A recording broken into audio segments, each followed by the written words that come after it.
Akashbani Imphal Nayani Devi na pau pajari ahanbada maru oiba pau Malengbi thakta World Ozone Day gi thauram asi pangthok na bagom Manipur dasu Directorate of Environment and Climate Change amadi Manipur Pollution Control Board asinduna pangthokli nong leptana chubadagi ising jaw thokpadagi Rajya Sarkar na ngasi school college amasung university suti thadokre Grihamantri Amit Shahna Anti-Narcotics Task Force ki ani subajati thake mifam ngasi New Delhi da hudokre amasung Central Board of Direct Taxes na lisingani kunmanga kuntaruki income tax return file tawagi matam ngasi phawa sangdokre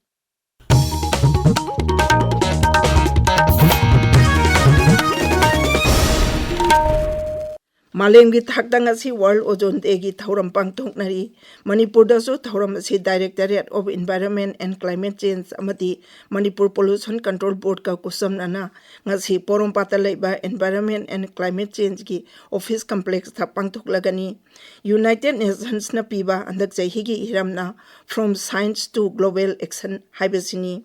thauram asida Manipur Pollution Control Board ki expert, Health Services ki expert, Environmental Science DM University, Directorate of Environment and Science ki mihutsing, Environmentalist amadi paumising su saruk yagani. Raja asida hokiba nong manini asida nong leptana chuba amadi Ising ichawgi oirakliba phibam asigi yenglaga school college amasung university sing asi suti thadokre Rajya Sarkar ki Directorate of Education as na tokpa cherol amana hai nong leptana chubana maram oiraga tongan bajila singda cheliba turel singi imai wangkhalakpa amadi ising ichawgi oirakliba phibam ga loinana chingi jila singda chingning haibana chingba thodokya ya thorakpa yabana maram oiraga ngasi suti lautokibani Manipurda haukiba numit kharani da pak sanna nong chukibadagi mafam kharada ichawgi awaba mayoknari Imphal is jilagi ril turen gi torbal kaibadagi khetri gaw kendragi manung chanba khetri awang laikai amasung masigi manak nakpada leba mafam ayamba ising thumjille thambal khong amasung kongpal gi mafam kharasu ising thumjille mafam asiga nang ana leba lofam kaya su pak sanna ising thumjinkre Bishnupur Jilagi Wanasu Itai Baraz Ganakna Labor Mapong Kayada Isingi Mai Wankalakpadagi Pathoraktuna Ngagi Pam Amadi Lofam Ising the Tumjin Kre Aikogi Bishnupur Pamina High Barazgi up and down gi Isingi level as Nasi Ayuk Pawada meter chapter Humputra .06 oiduna up Amadi down the Turelgi Fibal Imaichona Chentari downstream Dadi Isingi Irayamna Kanbana Miam Ipainare downstream the labor like Hong Amadi Wangugi Pibam Solaba Turiel Mapal Singh Ngarang Athingba Ihing Pawada MLA Mapam Adugi Miam Singh Amasung Loken volunteer Kaya Yauna JCB season Aduna Turel Kongbal Simjin Bagi Tabak Sataki Thawal Jilada su ising ichawgi awaba mayoknari yum phaus hatpa horaba lopam kaya yauna pham kaya ising thumjin kre miyamna chathok chachin tawnari ba lambi ising thumjin khiduna lambi phaunadre maruoina thawal turel gi nak etalairiba yairipok Bisnu naha yairipok kaisam yairipok bamon laikai yairipong singha thawal wangkhem thawal kiam hairiba mafam sing haujiksu ising thumjinduna leiri wangjing turel gi nak etalairiba mafam ayamba su ising thumjin khiduna miyam awaba mayoknari majihi matangda wangjing ward number taruki councillor Haikrujam Gaurangona Akashbani Imphal asumna hai Thamla Popi Hairoki Mamangi Sing Asomda Kanna Nong Taragadi Wangjing Turelasi Sing it Sauba Aduna Asidagi Kara Paragadi Wangjing Turingi Sing Jedum Imai Jahandava Sum Baje Tui Maramaduna Hoji Akogi Turelasigi da Yamna Maru in the Handa So Iba Maramdi Wangjing Turing Maninda Akogi retaining one Haibadi Wangjing Bazar Maya Kogi Bazargi Haination Highway Tongi Maning Amadi Mamang retaining one Sing Asi Turingi Mapanda Napna retaining one toxin give up. Adagi Hybrid retaining one like the Aswan Bazaga sing the Turingi imaging a do Padar Padagi, High River, Sing Chausi, Kusingo, Sing Chowni Haina, Kanzai. Marak asida India Meteorological Department hairi leibak asigi awang nongpok raja sing Bihar, Jharkhand, Konkan, Goa, Madhya Maharashtra amasung nongchu Bengal da ngasi akan banung churaba yai. Phibam asimak Chhattisgarh, nongpok tangpok Uttar Pradesh ki saru, Himachal Pradesh, Tamil Nadu, Puducherry, Telangana, Uttarakhand amasung Vidarbha da mayoknaraba yai hairi.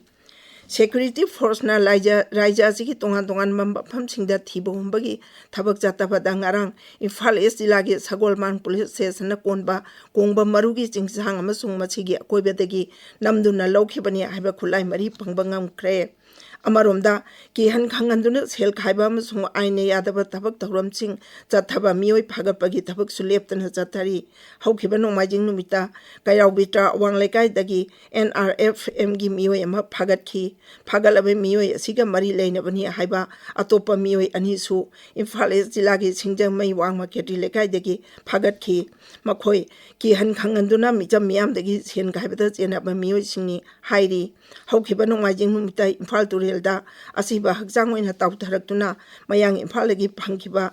Lilong Tairen makhongdagi MD Rizwan Khan gi misiga mari leinana Manipur Police ki kangbuna ngarang Thobal jilagi Lilong lei ahokongdagi mioi ama phagatki. Tabiribe paw si Akashbani Imphal dagi.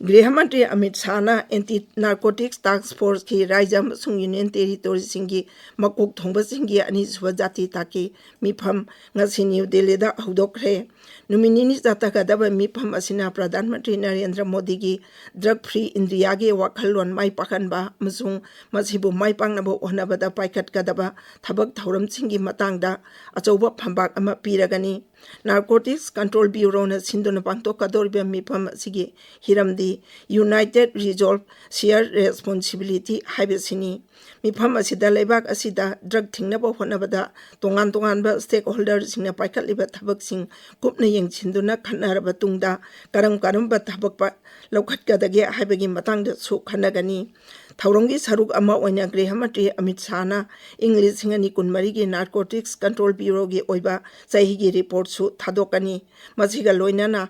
Drug Disposal Campaign su online gi khutangda hudokani. Thauram asida Raija kuntra taru amasung Union Territory singi Anti-Narcotics Task Force ki makok thongba sing tongan ba sarkar gi stakeholders sing saruk yari.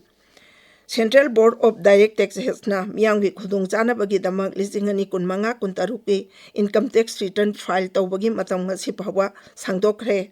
Ngarang numidang athengbada Income Tax of India na thadorpa social media gi cherol amagi matung ina file tawbagi aroiba matam adu chai hejigi hokiba July gi tang 38 do oirambadu ngarang phawa sangdokhibani. Miyamgi khudong chaba yenglaga file tawbagi aroiba matam adu asi phawa amuk hana sangdokhibani.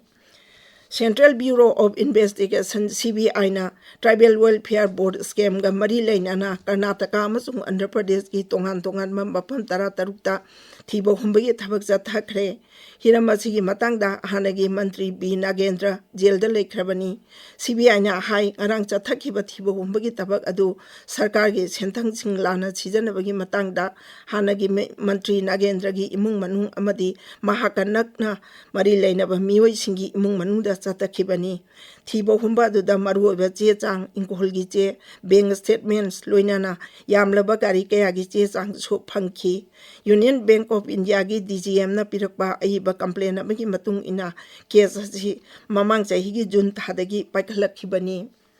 Pradhan Mantri Narendra Modi na hairi mahaki sarkar na leibak asigi miyamgi GST gi chang hanthahle masung masi navaratri kumai ahuba numit tha si kunitoi digi hauna chanaba hauragani. Bihar da lupa koti lisingni phurongi chakwa tawrangi project sing kharagina sangaba masung kharagina jatra hullaba matung Purnia da leba Sisabari Maidan da pangthokpa miyamgi mifam amda wangang bada Pradhan Mantri na hai nongmada changdraba yadraba pol amsingi mamal hantarakpa asina yamlaba imung kayada chauna kanaba piragani.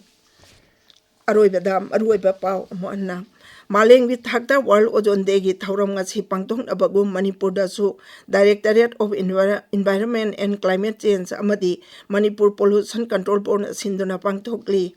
Nong leptana chubadagi ising ichau thorakpadagi Rajya Sarkarna ngasi school college amasung university suti thadokre. Gृहमंत्री Amit Shah ना